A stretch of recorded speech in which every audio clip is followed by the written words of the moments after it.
From the Beaver County Auto Studios, it is another live Penguins chat. Hi, I'm Dan Kingerski. Thank you for joining us here on Tuesday, December something or other. Isn't it amazing how much faster the days go in the holiday season when you have shopping and 20 errands and 30 other things to do? Isn't it amazing how much faster things go?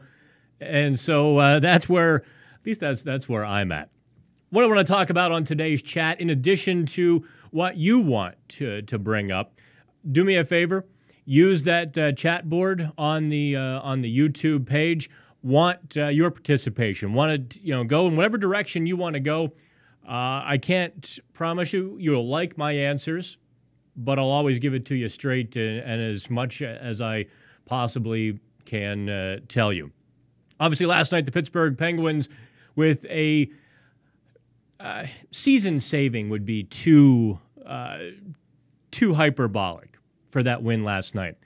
But it was big, in so much as the Penguins had to earn that victory. Over 200 feet of the ice, they absolutely had to earn that. Without Dominic Simone and without Patrick Hornquist, their lines were just garbage for the most part, except for the Sidney Crosby line, Gensel, Crosby, and Phil Kessel. Except for that line, the Penguins had zero offense for the first two periods last night.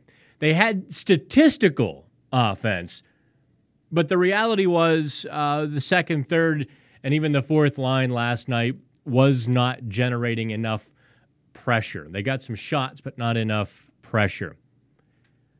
In the third period, when the Penguins juggled the lines and they put Malkin and Kessel, Brassard up to the left wing. We're going to get to a lot on Derick Brassard.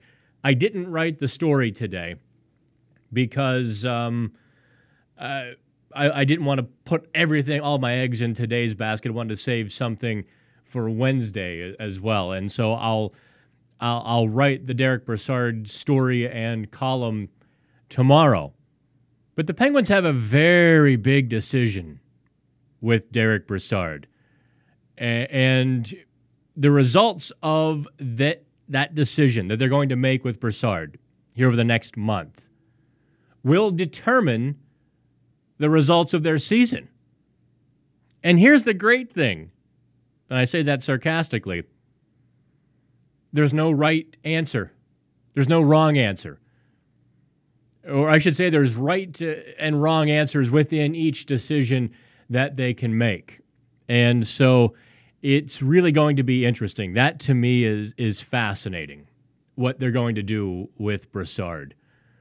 I don't think anybody but a couple people are fed up with Brassard. I think I could be wrong. I fully concede I could be wrong. I don't think that everyone in the organization is upset or fed up with Derick Brassard. I think that's limited to a couple of people. And that's probably all I can really say on the matter, because anything I know is secondhand on some of that stuff. The first-hand stuff I know is that they like him. I want to get to the chat here as well. I see Clifford. My boy Clifford has already weighed in. Triangle Factory, how are you doing? The Addict is back, as is Medina. Hey, how are you? So do me a favor, y'all, while I've got your attention just for a couple minutes. Share the video, like it. Obviously, that helps. We're adding subscribers by the day. We're getting there. The engine is starting to turn. Let's start with Derick Brassard. The decision the Penguins have to make on Derick Brassard. Is he left wing with Sidney Crosby and pushing Jake Gensel over to the right wing? Is he the third line center? Or is he your A1 trade chip? And that is the decision they've got to make. The difference in Derick Brassard when he is on that top line left wing and when he's a third line center is extraordinary. when he first came back from injury and he was on the line with Dominic Simone and Zach Aston Reese, Brassard was working as that third line center. That line was really, I thought, chugging along. It was only a matter of time before they broke through. But then the whole Phil Kessel experiment derailed it. Brassard, I think, got a little discouraged. Kessel certainly had wanted no part of that line. I'm not giving any confidence away there. If you watch the game, you saw Phil Kessel. You saw the bad Phil Kessel. How's that? And the bad Phil Kessel kind of brought out the discouraged Derick Brassard. And so the last couple of games without Phil Kessel on that line with Zach Aston Reese and Brian Rust, it's been dog meat. Just absolute bunk. And this is what I talked about so much last year, right? When the Penguins' third line is going, the Penguins are a much better team, and you can see Brian Rust there. We should probably talk about him as well, because I think he's got a big stake in this. But when the Penguins' third line is going, and it primarily hinges on the center, better and worse, the center gets the blame like a quarterback does. Last year, the Penguins didn't have a third line. Riley Sheahan just is not a third-line center. So the Penguins' offense stuttered and stumbled and struggled until the Penguins began double-shifting Crosby or Malkin on the fourth line. And that turnover made the offense go for several weeks until they got Brassard. And then it never got on track last year. Brassard was hurt, and we don't need to relive all of that. And so we get into that same decision set the Penguins have to make again this year. If they put Brassard on left wing, they do not have a third line. They just absolutely do not. And can you win with two lines? You can win in December and January and February with two lines, but you can't win in April, May, and June. Not if your third and fourth line are not creating offensive pressure, not putting the other team back on their heels or in the other zone where you can turn over that pressure. If Crosby's line has to go get the puck in the defensive zone and try to get to the offensive zone, and then Malkin's line has to try to build upon that, and it's just a never-ending cycle because then the third line kills it. You know, that's what we saw last year, and that's a recipe for disaster. I tend to think that the Penguins will keep Derick Brassard unless they really get a third-line center in a package that just makes no-brainer sense. Adam Lowry. I don't know who it would be, Adam Lowry, but I'm sure there's a couple of guys out there. Otherwise, Brassard is the Penguins' best left winger. Do you see the speed and the creativity with which he plays? It really is. It's something. Now, what we reported on Pittsburgh Hockey Now, I watered down the story. The Penguins are open to dealing Olli Maatta. It almost came off as clickbait, and it ticked me off that I watered down the story to the point that people maybe missed the opening paragraph where I was a little more assertive with it. Let me drop some nuggets here. If you're on the live chat, let me drop the nugget with you. The Penguins do want middle line help. I think they mean a winger. Because, look, if Derick Brassard, if you keep him at center and you get him a winger, I don't know who it could be, Matt Zuccarello, that meshes and helps create offense on that line, Matt Zuccarello, suddenly you're three deep again. What our source close to the Penguins front office And I wish I could define it better, but I think if I started to, it would leave that person a little bit exposed, and that's what we've agreed on the terminology. It is nice to have people close to the Penguins organization and in the Penguins organization who are supporters and willing to tell us some things on the down low. The Penguins are looking for that middle line help, and they expect to deal defense to get that middle line help. And Olli Maatta is the guy that they expect to have to deal. Do you kind of get all the nuance of what I've just said there? They're not shopping him. They're not unhappy. They in no way are downgrading Olli Maatta. But that's their belief that to get somebody of high quality that makes the offense go, they're going to have to give up something, and they're prepared to do that. That's what the story really said, and I think a lot of you got that. I'm never quite sure, because I knew if I went too strong with the wording, you might think that the Penguins were shopping Maatta, and that is absolutely not the case. By the way, my favorite picture of Olli Maatta, courtesy of Michael Miller. Catch him on Twitter at Pens R, letter R, your daddy. You gotta love the picture of Maatta there, don't you? And, if the Penguins were to go middle winger shopping, the Rangers' place in the standings could be a big factor. Now, we saw the New York Rangers last year send a letter to season ticket holders saying, hey, we know we're in the playoff chase, we're right there, but we're not a Stanley Cup contender, we're going to rebuild. And as such, Rick Nash went to Boston. Kevin Shattenkirk was dealt. No, wait. Shattenkirk didn't go from the Rangers anyway. Ryan McDonough. That's who I was trying to think of. Ryan McDonough. So that's where the Rangers sit. They're right there on the cusp of the playoffs again. Would they deal a 31-year-old player like Zuccarello, who has been there for so long and been such an integral part and certainly has a lot of value to the Rangers? What is it, 10 points in 17 games that he's got this season? He and Brassard and Carl Hagelin, actually, were all best friends in their time in New York.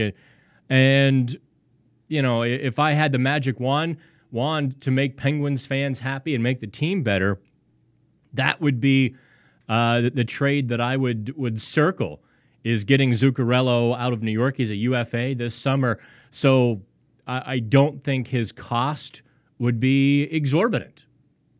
And at 5'8", teams looking to get bigger or tougher certainly would pass. There's only a handful of teams I think he would fit on, the Penguins being chief among them. And they're in.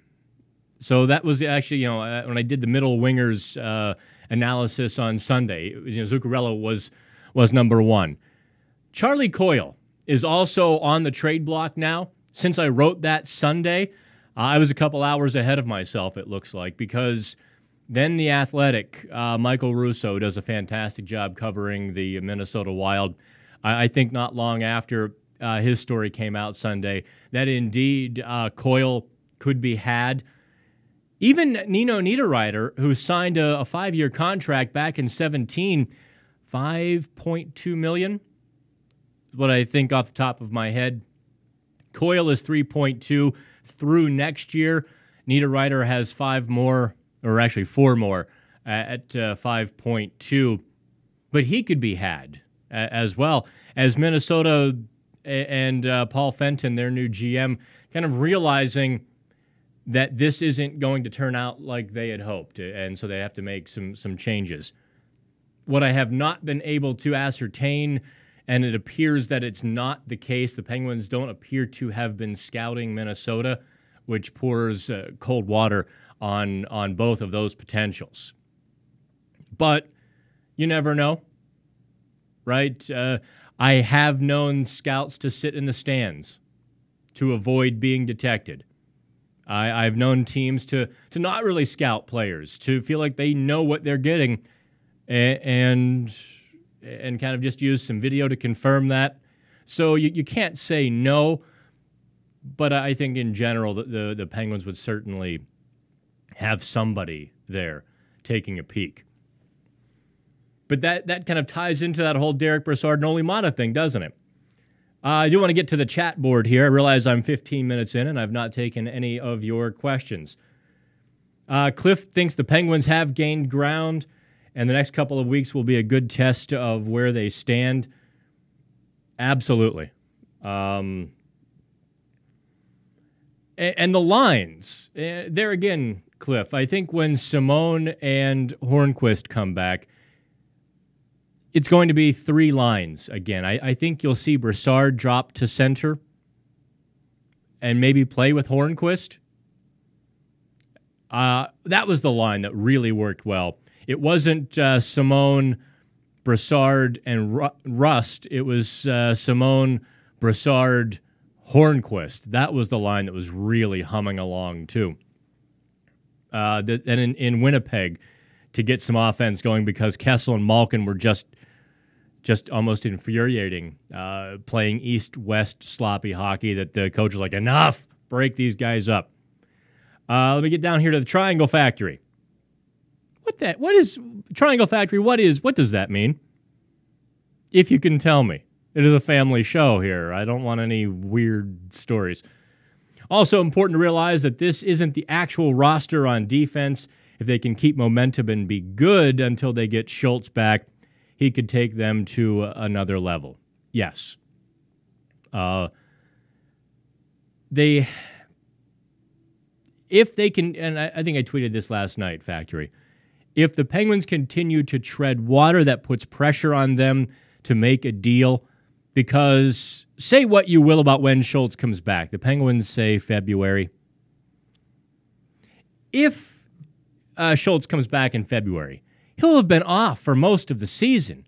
It's going to take 2-3 weeks to get everything back and in order. Maybe longer, maybe a full month or more. It could be the playoffs, if ever, that Schultz has the motor going. Funny things happen when you try to come back too quickly.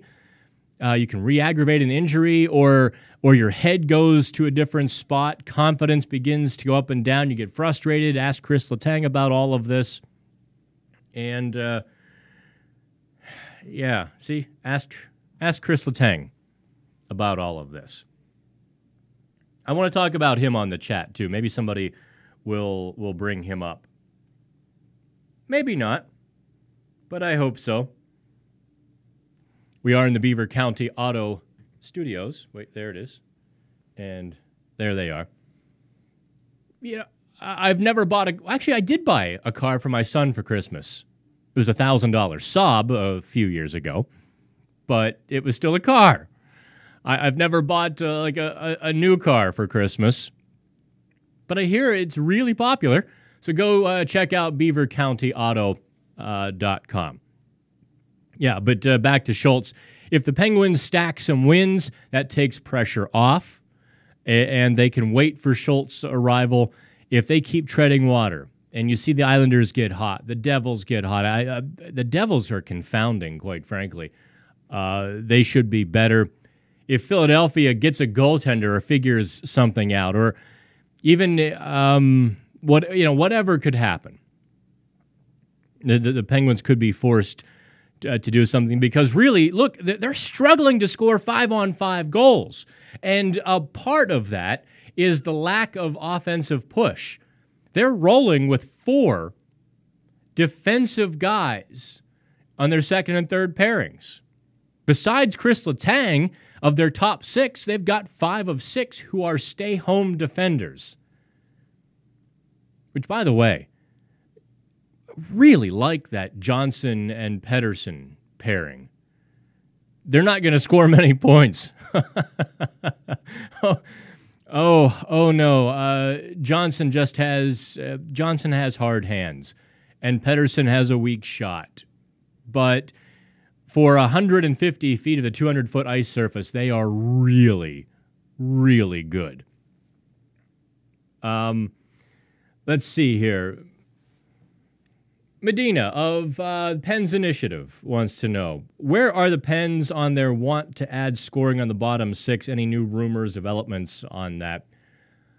I wrote a thing, and maybe I should republish it or repush it on social media. I think it was it on Sunday? About what is a trade rumor. And I won't engage in trade rumors. I'll do some analysis and speculation, like Zuccarello being able to fit with the Penguins and the Rangers, obviously, likely making him available. That's something where, I'm not passing rumors. I'm saying this would fit. Take it for what you will. Trade rumors are what, like, some of those websites on the internet do. Hey, I heard that, and full well there's nothing to it. It's a secondhand source of a secondhand source, or it's just made up. I know rumor is like the Band-Aid term, but Shelly Anderson explained to me a little while ago why never to use that term, and I've been trying, to maybe pass that along to you as well. Anything we do is reporting. And we'll make it clear it's reporting on something that's happened, talks that have happened, teams that are scouting, etc. Where are the Penguins? The last update that I can credibly pass along is that indeed the Penguins were kicking tires, looking at middle line help, not bottom six, but middle line, second, third. That puts it maybe more in the Tanner Pearson ballpark. And they expect to deal a defenseman for that help. That was 10 days ago. That a week ago that we wrote that, and that's the best I can tell you. Have not gotten an update since then. Ryan says Brassard is useless. Okay, moving on, Ryan. You're wrong. First of all, I'm going to dive into this. Man, Penguins fans, you're making me work this year. You're wearing me out too, because so much of Penguins fan opinion this season, more so than the last few seasons, so much of the group think that the torch carrying mob has come to pass is 180 degrees wrong this year. First of all, Brassard is actually scoring at career norms this season. 2, when they tried the Brassard-Kessel pairing, I was there. I watched intently. Some stuff you can't see on television because it wasn't in the screen. And that should tell you something. Kessel wasn't in the screen when I watched back the replay of the game. That was Phil Kessel not being too interested in that line. Now, since then, I don't think Derick Brassard has been terribly effective in the last couple games. He was very effective last night as the Penguins' left winger. So useless, far from it. When Hornquist and Simone come back, I think you'll see them move Brassard down to third line, and that line is very good. It's not your average third line, that's for sure. Ryan asks, when does Schultz come back? He's supposed to be back in February. When he'll be back at full speed, I think in March. Medina does ask again about Chris Letang. Norris, yeah, look. What in the hell is with you Penguins fans just killing Letang on social media? Just absolutely torching the guy. Do you actually watch the games? Or do you just form an opinion and cling to it like a life raft? But, Bazinga, holy crap. I was shocked at the hate that Shelley's piece generated. Shelley wrote, Letang now is the 4th odds-on favorite in the casinos for the Norris Trophy. People around hockey are noticing, in part because he was so bad last year. Everyone kind of put an eye on him and said, wow, is this the new Letang?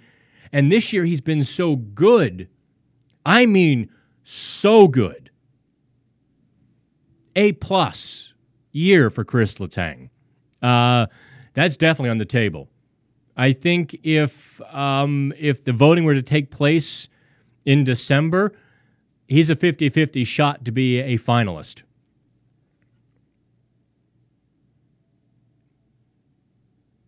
Muletation has never bought a new car. You know what? Side note, Muletation 666, if that is your real name.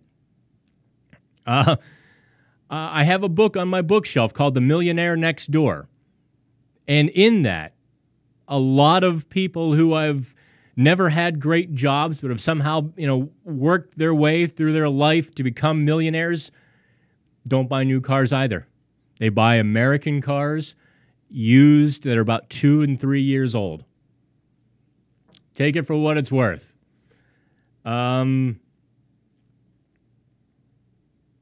Michael Fu asks, what is my opinion on Malkin?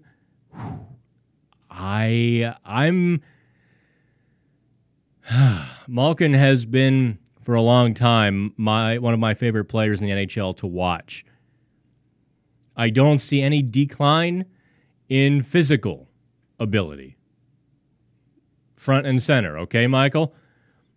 I don't know what I'm seeing with him, though.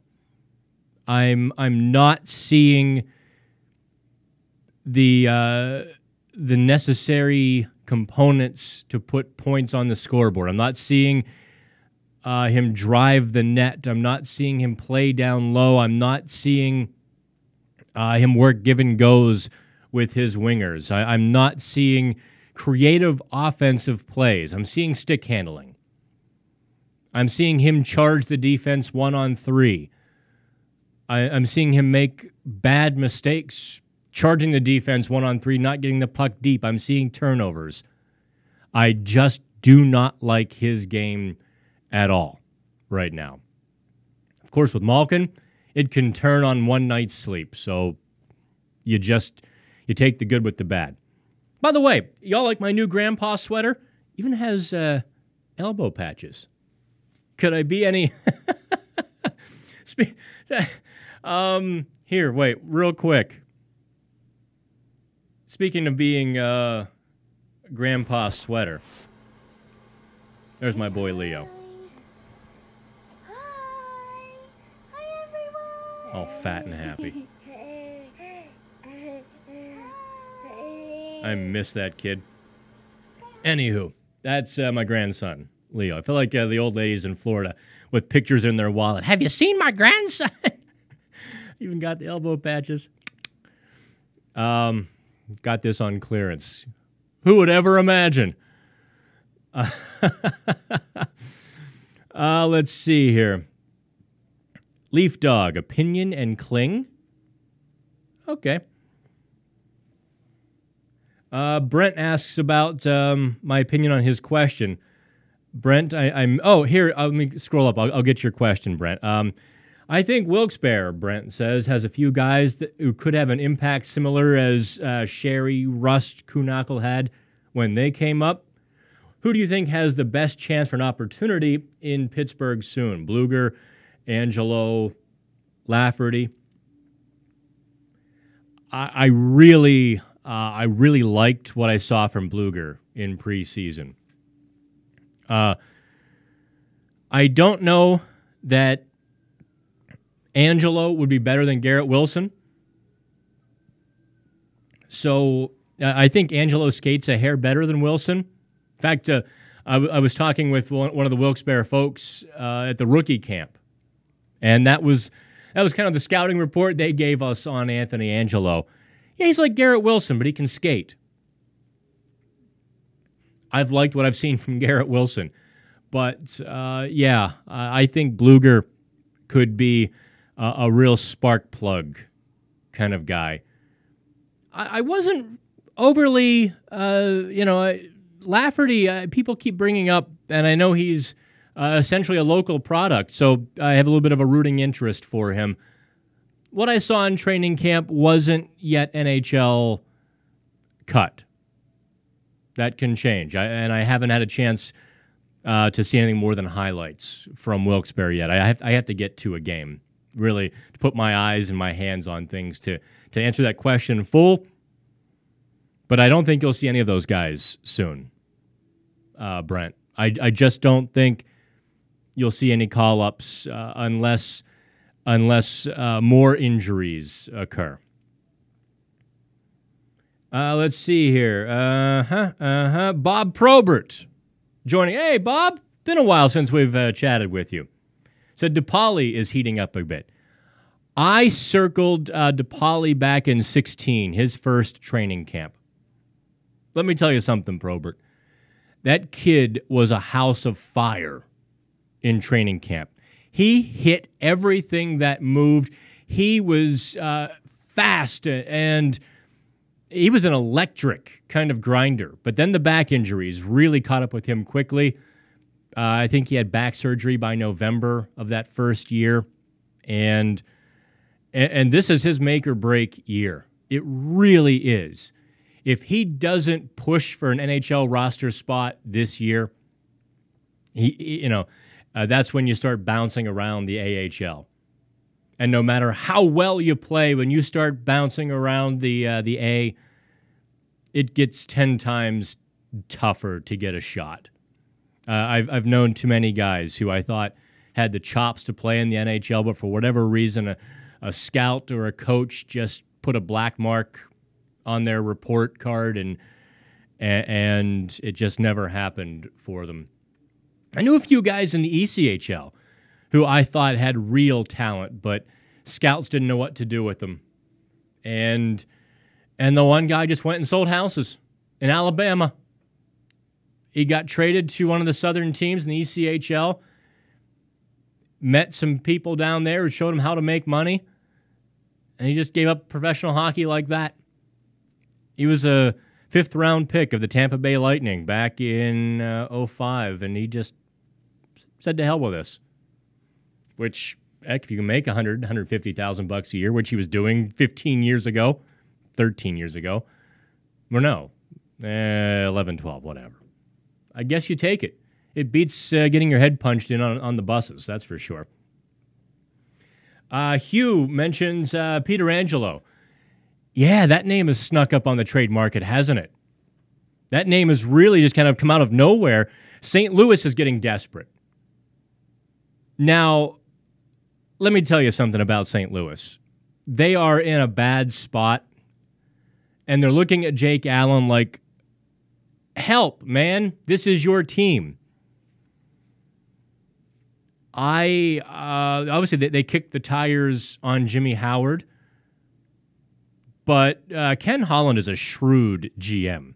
Ken Holland realizes he could find himself in the wild card in a very mediocre Eastern Conference without doing too much to his team. Nyquist is more than a point-per-game guy this season. Larkin is absolutely on fire. Howard is playing well.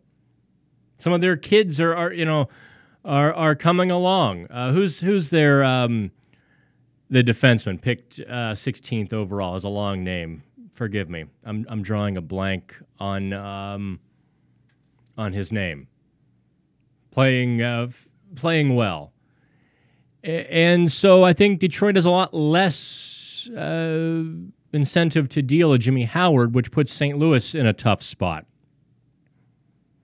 Might they go after Jonathan Quick and keep a guy like Peter Angelo? Because you want to keep a guy like that. You don't want to deal a top-end defenseman. You never get value back. Although Ottawa did pretty well in the Carlson trade, shockingly so. Yeah, St. Louis would want a lot for Peter. I would write that off. The Penguins, listen, if we're talking car shopping again, no, I'm not doing that smile again.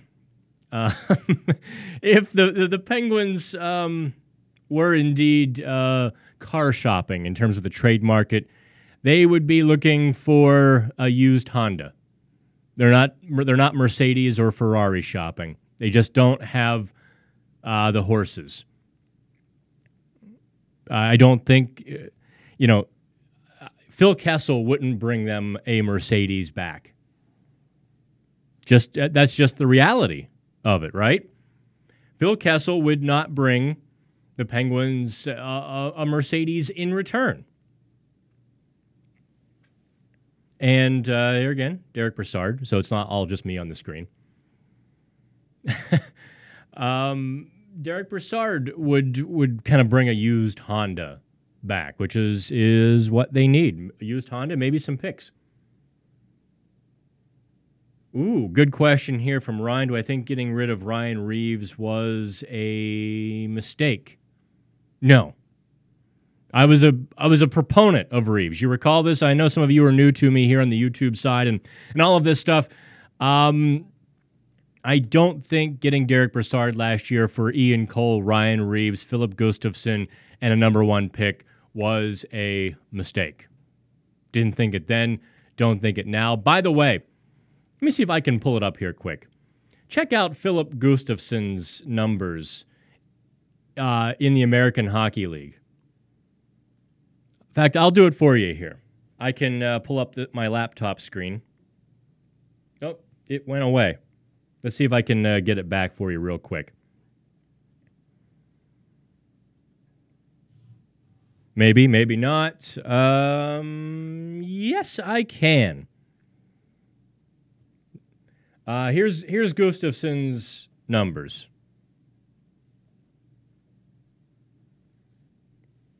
I can't blow it up though. Well, maybe I can. It is Apple. Let's zoom in here so you can see it.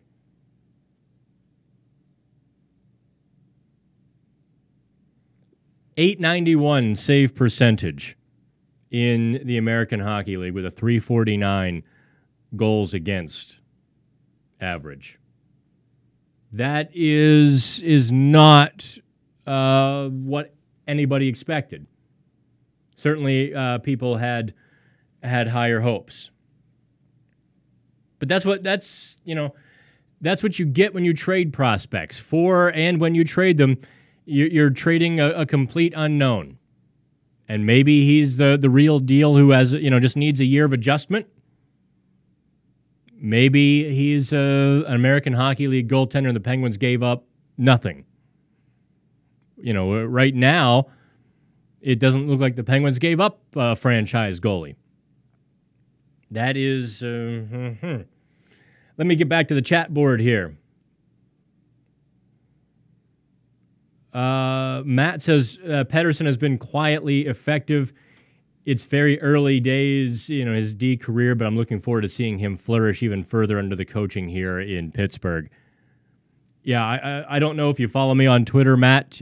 Please do so at the Dan Kingerski. Let me see if do I have it here? La la la la la la. Yes, right there. So follow. I did a full breakdown of Pettersson, shift by shift with video on Pittsburgh Hockey Now. I kind of felt like I was an expert before anybody else on Pettersson. Before everyone else was using gap control and long stick, those are exactly what I wrote.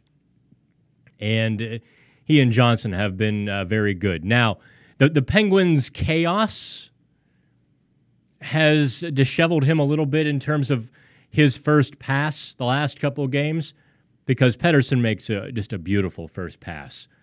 It always has the right pace. It's always right on the tape. It's he's really good. But the Penguins have been a bit disheveled the last few games and not very clean. And as such, he's not been clean with that first pass. But still. Oh, yeah, Cholowski. That's who I was thinking of in Detroit. Thank you, Mr. Probert. Let's see. Do I think DeSmith is the goalie of the Penguins' future? I don't know. Can I take a rain check on that answer? If you'd asked me 2 weeks ago, I would say no. DeSmith was at best a 1B. And I don't know that I've moved off of that just yet. I think it's a great career achievement for him to get to 1B status. Maybe 1A. Maybe, right?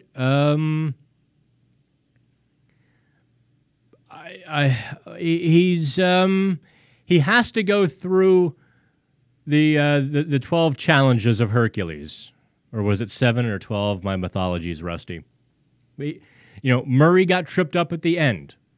Murray went through most of the challenges, reacted, adjusted properly, but the last couple have tripped him up. DeSmith has only played 14 games last year, 20 games this year, so he's played 34 NHL games. And the research is quite clear. To my knowledge, I'm the only one who's really done this story. I did it, for Matt Murray a year and a half ago. You look at around the 80-game mark, somewhere around there, plus or minus 20 games. So 80 to 100 games in a goaltender's career is the final challenge. That's when shooters know you. You've made the little adjustments to fool them. They've made little adjustments, and you've gone back and forth with the little stuff. But by 100 games, just about there, all cards are on the table. I thought Murray had cleared that hurdle. I was wrong. Maybe he delayed it just a little bit. So DeSmith has a ways to go before he gets over that final hurdle. But there's one thing with Casey DeSmith in comparison to Matt Murray. DeSmith is 27. He's still 3 full years older than Murray. And those are 3 important years of development, seasoning, maturity, all of that stuff. DeSmith has been through the ECHL. When you're taking that bus from Wheeling to Toledo to Reading and Trenton back to Wheeling on a weekend, that tests your mettle. That tests your want to. Or taking the bus down to Greenville for a Thursday game, hauling back all night for a home game, and then on the bus up to Elmira, or I don't know the divisions in the E anymore, but you know what I'm talking about. When you go through that, and you still want to play professional hockey, you begin to appreciate things. And when you're 27, 28 years old, you also appreciate things a bit more than you do when you're 22, 23, 24. No matter how mature you are, there's also a bit of seasoning that goes along with that. And I don't think DeSmith is a bit more athletic than Murray. And so there will always maybe, Murray's raw material is his size. That's what he can always trade on. DeSmith will be trading on his athleticism. So in that sense, it will be harder to crack DeSmith, but he might not ever be as good either because he's not as big. And so, you just wait and see with that. I don't know if Belleville is any good, Mr. Probert, but I've not heard glowing reports either on Gustafsson. Yes, Casey DeSmith is a good backup regardless. I think he's achieved that much in his career to this point. I think he can say, if nothing else, he's surpassed Jeff Zatkoff level. I think he's surpassed that. Ryan's leaving me. Come on, man. Let's see. Who else has a question? Okay. I appreciate everyone chatting. And certainly, chat amongst yourselves as well. There are a couple of things I want to get to here in the chat. And one of those is talking about Penguins trade bait and what they might look at. I briefly mentioned it at the top of the show. I really think they're one winger short. Dominic Simone, maybe he's a top-line winger, maybe he's a third-line winger guy, maybe he's a fourth line. His finish is a concern on the top line, his creativity, and what Dominic Simone does for Penguins centers is extraordinary. He raises every single center's Corsi and scoring chances. There you see a couple of them. Simone raises everyone's game. That's just a fact. But in terms of one more winger, what could that mean for the Penguins? It means not having to put Patrick Hornquist on Crosby's wing. It might mean not Dominic Simone, or Dominic Simone gets to be on the top line, and you've got that really dynamic third line. The Penguins are struggling for balance, especially right now, but even when fully healthy, because the second and third lines are not producing. Even with Simone and Hornquist in, Brassard and Malkin. Malkin has, 3 goals since October 30th? 1 even strength goal in that time? Are my numbers up to date? And let's talk a bit about Brian Rust. It was a PHN Extra exclusive early last March, and I don't know what made Connor Sherry decide to kind of say what he said on the day that I was talking to him. I didn't have a great relationship with him where, he and I were, close, or, he wasn't one of those guys that I talked to frequently. But I just kind of moseyed over and was briefly chatting with him and said, you mind if we do a quick, little interview? And he kind of just started spilling last March. I felt privileged, and I thanked him very much, and told him, offered some words of encouragement as well. The contract got to Connor Sherry last year, not so much in that. It messed with his head like he felt inadequate, but he felt like he had to live up to being a top-line $3 million winger. He felt like he had arrived and he had to prove that he arrived or show that he arrived, and it spiraled on him. So here's Brian Rust, who really should have a contract-proof kind of game. North and south, as fast as you can, put the puck on net, go get the puck. Put puck on net, go get the puck. Put puck on net. Pressure defenseman, get puck, put puck on net. That's Brian Rust's game. There's no creativity to it. There doesn't need to be any creativity to it. But we're not seeing that this year. And I really cannot tell you why. Boy, he's just been snake bitten. Rings the post in Ottawa, has a breakaway, but the hard pass knocks the stick out of his hands. I think in that sense, the contract probably messed with Brian Rust's head as well, where he probably felt like he needed to be a scorer worthy of $3.5 million instead of just the bottle rocket that made him successful. And sometimes it takes a full year to get yourself out of that mindset. It takes an off season to reset and get that exit interview with coaches, and they say, Brian, knock it off. Dude, here's your game. Get to it. I'm sure the coaches have said that to him, but when you feel that internal pressure, everything just becomes a bit of a blender, right? So the Penguins really need Brian Rust to come around. I don't know if they're going to get that this year. It's just too often I've seen guys just scrub a whole year. When they get off on the wrong foot, for whatever reason, hockey can just take you on that wrong foot all season long. Flupert. Cool, man. That's a heck of a name. Flupert wants to know. Let me put up a little something here. There. By the way, we do need subscriptions on Pittsburgh Sports Live. They're coming in at a much greater rate to the last couple months. Every month it gets better and better. If you like what we're doing here, share it with your friends. Click that share button. Social media, put it on Facebook, whatever. One of the little videos you like, if you like these live chats, do me a favor and share something for us, okay? It really would help. Are there any timetables for Matt Murray's return? I think you'll see him back tomorrow.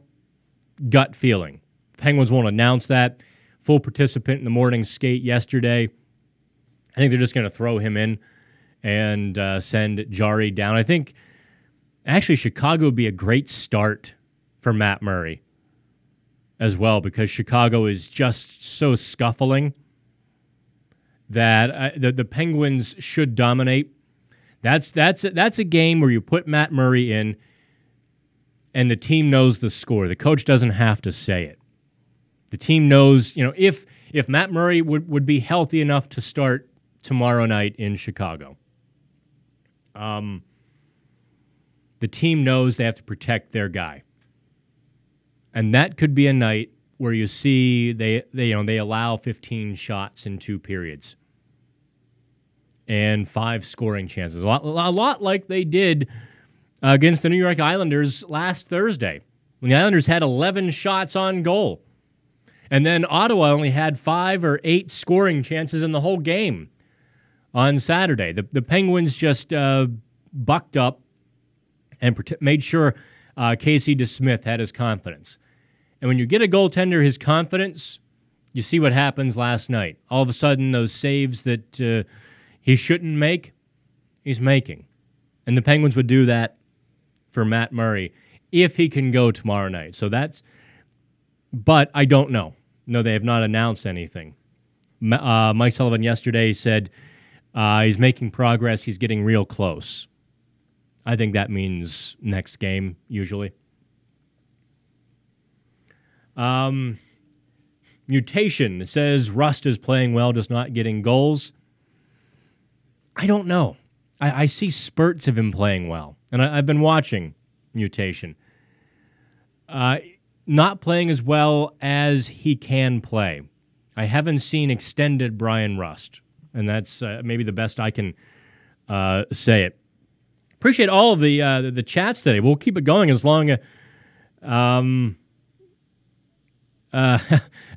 you want to do it. We've gotten kind of the trade bait. Talked about the Derick Brassard. I know a lot of you missed the opening of the show, and I'll write the column tomorrow. I'll rehash a little bit of it here, and that is the Penguins have a huge decision to make with Derick Brassard. Whether he's trade bait, whether he's a top-line left winger, in which case the Penguins would have to acquire a third-line center, or if he's the third-line center once Hornquist and Simone are healthy. I lean towards one more go on a very good third line. I think that would invigorate him enough, but we'll see.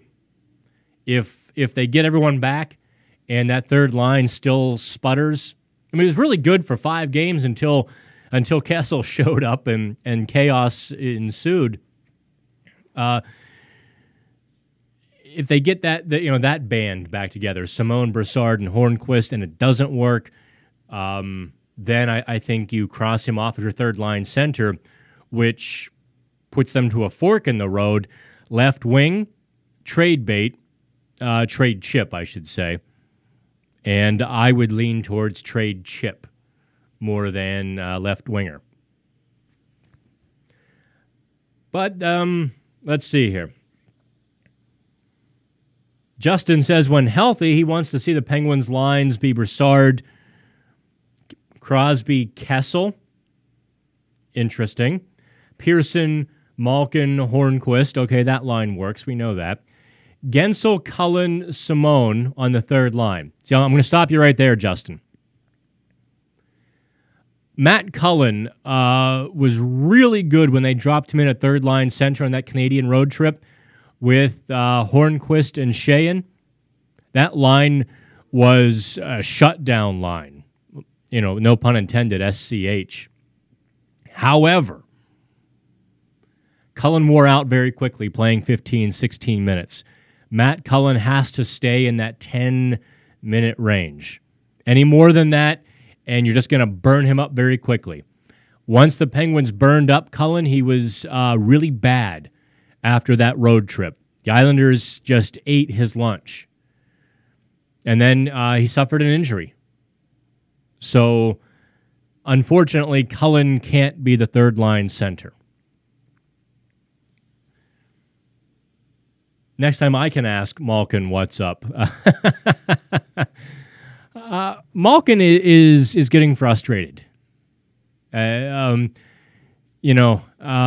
upset with officials, trying too hard. And he, as a 30, is he 32 yet? Or is he still just 31?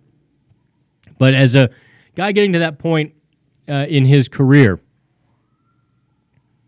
he can't take over the game like he did when he was 25. He has to play within the game. And while Crosby can still grind better than anybody else and take over a game in that way, Malkin can't outskate defensemen like he used to. Stick handle, toe drag, and dominate. And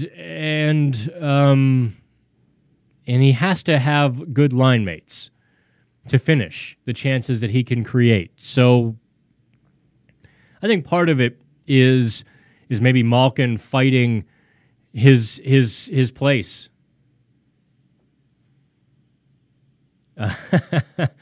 Malkin doesn't talk very often. When he does, he says a lot. And sure, I will ask him if he doesn't speak before the road trip is over. Next time Shelly and I are in the locker room, if he's talking, we'll ask about being frustrated or what he attributes the 3 goals to. All right. One more little nugget I wanted to get to today. And that is centering on Chris Letang, but springboarding into a larger issue. I don't know this for a fact, but I strongly suspect, based on the last couple home games of the Penguins, when the crowd was very late arriving. In fact, in the Islanders game, 10 minutes to go in the first period, there were 14,000 people there. At most. It was quite a bit of a stunning scene. Now, what does that have to do with Chris Letang? Glad you asked. Listen, I think if you're participating in Pittsburgh Hockey Now, articles, stories, live chats, I make a certain assumption that you're not part of the groupthink, casual Penguins fans that have been really dishing negativity. The fan base is about to undergo another regeneration because the negativity from some is getting off the charts. When Shelley wrote the Chris Letang Norris story late last week, because he's now 4th in the Bodog odds. He's a 13-2, which is really good odds. That's 6.5 to 1 essentially to win the Norris Trophy. He's 4th. The amount of just venom spewed at that story, comments that I deleted because they were vulgar on social media, the hard-headed negativity. Oh, Letang sucks. Oh, he's terrible in his own zone. The dogmatic groupthink tossed at Chris Letang, to me, was shocking. And here's what I want to get to as we wrap up the chat here. It's time that you and I begin to turn the page of the Penguins fan base. The front of the jersey, not the back of the jersey. And to stop holding on to these personal rivalries and pettiness and the past. Sure, Chris Letang struggled in his very first playoffs way back in, was it 2009? Yeah, he had just a really rough go. And so a certain segment of the fan base has never, ever, ever forgiven or forgotten. And so when he had a miserable year last year, that same certain segment of the fan base multiplied. And it's almost like people are trying to convince other fans of their correctness and just bring everybody down. And here's the challenge, and that is the game of hockey. To be a Penguins fan for hockey's sake. Not because you're a Chris Letang fan, but because you like hockey. Not because you like Sidney Crosby, because you like hockey. And to recruit more people to our side. And get rid of this stupidity. Because this year, and that's why I know there's a regeneration coming, because there's just so much misery. And so many fans are, the casual fans come for that self-affirmation. The Penguins win. My life is great. I'm great. Whatever. I feel good. I feel good participating in this. And when the Penguins aren't delivering that glory, they go away. And, it happens. It seems Pittsburgh is more cyclical than a lot of other cities. And I want to help Pittsburgh, my own little corner of the world. I want to help as much as I possibly can. I know I'm a grain of sand on a giant beach. I don't have the push, the pull that the big guys do. But maybe we can help in this regard. When the negativity dries up because the misery just, realizes they're not going to be rewarded with another Stanley Cup. And this year, make no mistake, this is the last year. This is the last good chance the Penguins have. It came sooner than we all thought. Maybe that's a column I should write pretty soon. This is the last go-round. But let's bring the game of hockey to people so that they can see when Chris Letang is having an extraordinary season and be able to praise it. And not just cling to whatever bitterness and bile and try to, bring everybody else down. Let's bring everybody else up. All right? Let me jump on the chat board here. Last response is Murray good? Penile injector. I'm assuming that's not your real name either. Murray, I will say this. I'm going to write this in the next couple of days as well. Murray is getting very close to a make-or-break moment. Is he going to be that franchise goalie, or is he on a Steve Mason path, where Mason was, Rookie of the Year, Vezina guy, and, a couple of years later was never the same? I don't know. I do not know the answer to that question. And unfortunately, I'll tell you this, PI, part of the problem right now is Murray doesn't know either. I don't know how he can know. He can believe that he can turn it around, and he can be working his butt off to get there. But I don't think he knows his ceiling right now or his floor either. And that's part of a problem with the goaltender. Doubt has to have crept in, and he has to get rid of that doubt.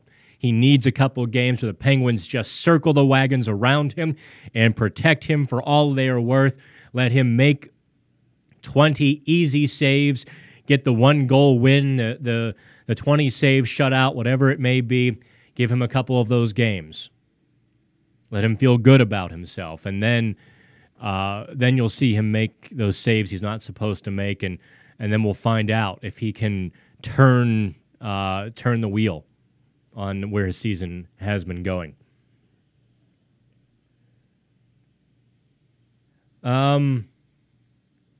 You says, if you think we're bad, look at other teams' fans. I've worked in a lot of, out of Toronto and had to cover a lot of teams, Hugh. I will say Penguins fans are a bit more difficult. Just straight up objectivity here. Because there is such a large blogosphere that has a large control of opinion, of public opinion, that other teams don't have to go through. Toronto picks out one whipping boy and just mercilessly pounds that poor guy until it's over. Luke Schenn, then to Jake Gardiner, then to Phil Kessel. And they really got Phil Kessel quickly. Or maybe it was Phil Kessel, Jake Gardiner. Yeah, that was the order. Although Jake Gardiner has righted the ship and everyone loves him up there now. James Reimer kind of went through it. Dion Phaneuf had a bit of it too. But they pick one, and they just focus all of their 51 years on that guy. Other cities don't necessarily have the big blogosphere, and so guys can skate with a bad year and not be torched for the rest of their career. But that seems to be the thing here, when a guy has a bad year. Or, in the case of Jack Johnson, just doesn't play the type of game that Penguins fans are accustomed to. Just gets torched. So that's been very frustrating for me, is that the Penguins have some very non-traditional Penguins players who are contributing as they are supposed to, but who are getting the boots put to them because Pens fans aren't necessarily accustomed to a guy like Jack Johnson who can lock down the defensive zone, but might have hard hands in the offensive zone. Penguins fans see Jack Johnson not get a good shot off or not make a good pass at the offensive blue line and think he's terrible. They don't see the other 150 feet, or it's not, yet ingrained to look for those things. Or if he's on the ice for a goal, that reaffirms what they saw in the offensive zone. And it's been pushing mud uphill, but I'm not going to back off. Defending Johnson. I suspect he may have to start defending Pettersson here before too long as well, because he plays a very good defensive game. When he goes 20 games without a goal or a point, I suspect he's going to get some of that garbage as well, especially if Sprong scores a couple of goals. By the way, final note, Daniel Sprong, goal in his second shift, nothing since. He's a -2 since then. 6 shots on goal, 4 turnovers. It hasn't been as pretty as the headlines that you've seen. He scored a shootout goal. That doesn't necessarily count in the context of the hockey game. Alrighty, I am out of here. I'm going to go get some lunch. Kids, have fun. Like I said, if you could, like and share Pittsburgh Hockey Now stuff as much as you can. The more you share it, the higher our Google rankings get, and we really, after our server debacle last week, we really could use your help on that. So we'll do it again real soon. Until then, kids,